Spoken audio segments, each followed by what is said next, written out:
نماز کا معاملہ جو ہے وہ پہلے کیوں نہیں آیا؟ نماز کا بعد میں آ رہا ہے. آت المال علی حبہ ذوی القربى والیتامى والمساکین وابن السبیل والسائلین وفی الرقاب. کتنا دور لے گئے. واقام الصلاۃ وآتى الزکاۃ. یہ ہے ترتیب کے اعتبار سے جو میں نے عرض کیا تھا. یہاں عنوان کیا ہے؟ یہاں نیکی کی حقیقت عنوان ہے. اس کی روح ایمان ہے اور اس کا ظاہر اس میں سب سے پہلے انسانی ہمدردی، اور اس ہمدردی کی بنا پر وہ مال جو بہت محبوب ہے خرچ کرنا. درد دل کے واسطے پیدا کیا انسان کو، ورنہ طاعت کے لیے کچھ کم نہ تھے کروبیاں. اگر یہ نہیں ہے تو کچھ نہیں. حضور نے فرمایا من یحرم الرفق فقد حرم الخیر کلہ.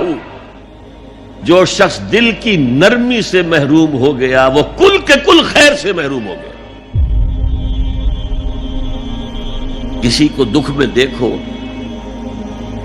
اور اس پوزیشن میں ہو کہ تم اس کا کوئی مداوع کر سکو اور نہ کرو، پھر تم چاہے مفسر ہو، محدث ہو، نیک نہیں ہو.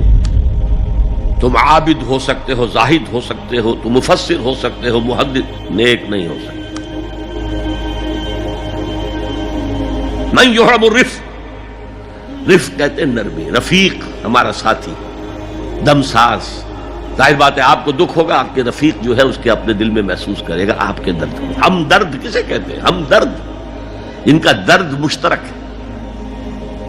ہم عصر، ایک زمانے کے لوگ، ہم جماعت، ایک جماعت میں پڑھنے والے.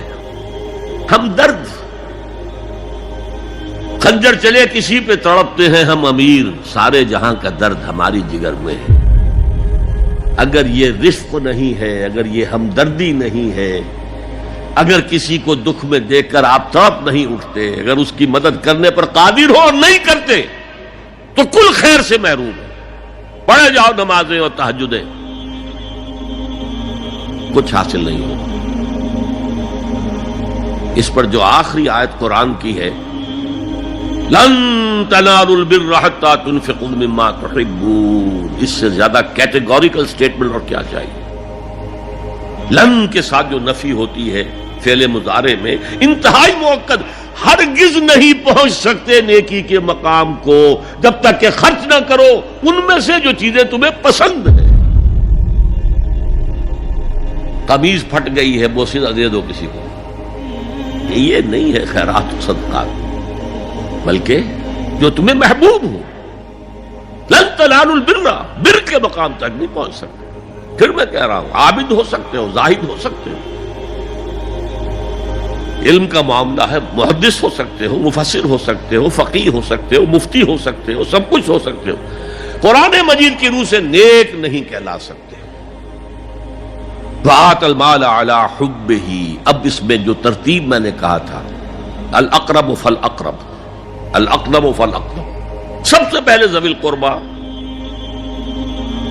اور اس میں اکثر و بیشتر ہم سے کوتاہی ہوتی ہے. دور دراز کے لوگوں کے ساتھ نیکی ہو رہی ہے. سگے بھائی کی بیوہ اور یتیم بچے جو ہیں وہ محروم ہیں. انہوں نے اس وقت یہ کر دیا تھا، یہ کر دیا تھا. ظاہر بات ہے کہ رشتہ داروں سے تو شکایتیں ہوتی ہیں.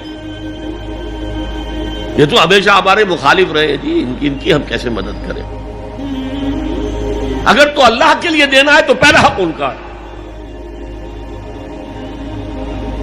من اعطى للہ وابغض للہ واعطى للہ ومنع للہ.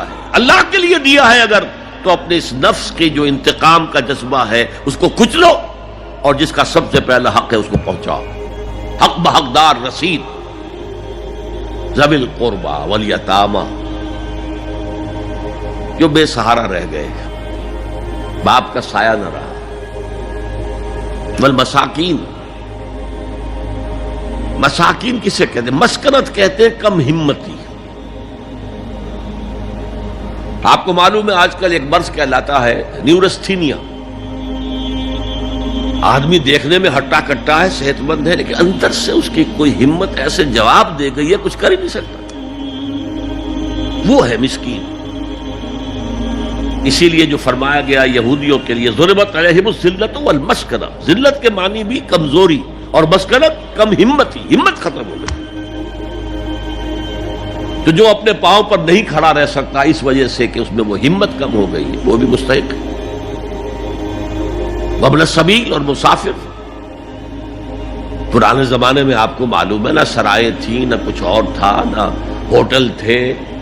پھر اگر کہیں راستے میں چوری ہو گئی، ڈاکہ پڑ گیا، تو آدمی جو ہے گھر میں خود ہے، کفیل ہے، اچھا ہے. اس وقت کی حالت ایسی ہو گئی. ہمارے ہاں بیگرز نے اسی کو ایک بہت بڑا بہانہ بنایا ہوا، جی میں آیا تھا وہاں سے اور یہاں سے اور میری جیب کٹ گئی، سب کچھ چلا گیا، اب مجھے واپس جانے کے لیے کرایہ چاہیے. اکثر و بیشتر جھوٹے کیسز ہوتے ہیں. اگر آپ کسی کو پکڑ لیں اور ساتھ لے کر کہیں تحقیق کراؤ تو وہ بھاگ جائے گا، پھر نہیں آئے گا اس مسجد میں. لیکن یہ کہ ابن السبیل یہ بھی ایک کھاتا ہے. والسائلین، یہ ذرا تفصیل طلب معاملہ ہے. اسلام کی تعلیم بڑی متوازن ہے. ایک طرف سوال کی مذمت ہے، مت اپنا دستے سوال دراز کرو کسی کے سامنے. جو شخص ہاتھ پھیلاتا ہے مانگنے کے لیے، وہ اپنی عزت نفس کو ہتھیلی پر رکھ کر آپ کے سامنے پیش کر رہا ہے، اور آپ ٹھوکر مار دیتے ہیں اس کی عزت نفس کو. مانگو اللہ سے، اللہ کسی کے دل میں ڈالے تمہاری ضرورت پوری کر سکتا ہے، بغیر اس کے کہ تم کسی کے سامنے دستے سوال دراز کرو.